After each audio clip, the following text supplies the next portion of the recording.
My worst nightmare are fast zombies.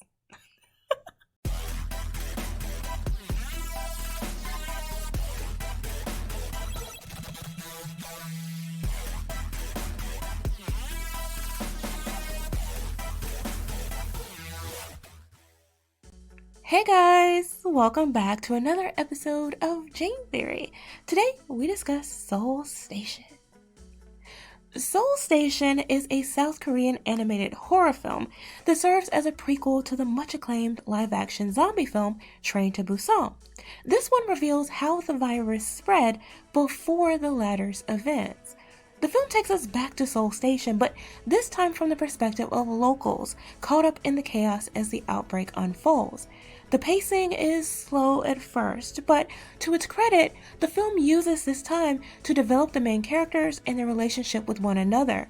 The problem is that the characters really aren't as interesting as their Train to Busan counterparts, and their circumstances, at least initially, aren't nearly as compelling, although that does change later in the film. There's also a lot more social commentary here.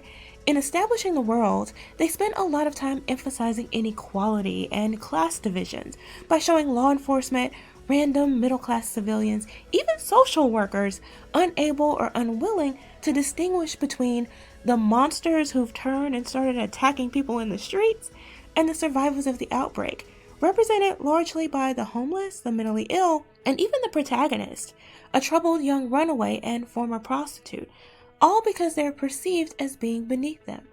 Unlike many other zombie flicks that use these same or similar social metaphors, these aren't at all understated. They're just right there in your face, and that can become repetitive and a bit distracting over time. When the pace does pick up, you finally feel like you're in a zombie flick. There's carnage and gore, some seriously intense moments as our main characters try desperately to flee the chaos and find one another.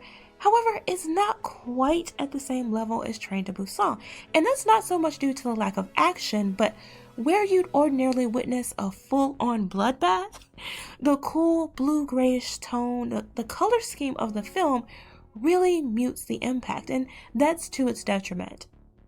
A great thing about the film is how the story does become increasingly more emotional as it unfolds, and though the characters are animated, the dialogue is so well written and the characters themselves so expressive and realistic in their animation that you really become invested in their well-being.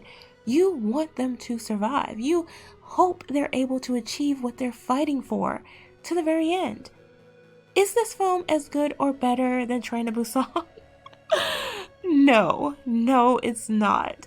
But it is on par with other animated zombie films. So if you're into this genre, then definitely check it out. It's available now for free on Tubi. But hey, those are my thoughts. Let me know what you guys think in the comments below. Thanks for watching. Remember to like, comment, share, and subscribe, and I'll see you next time.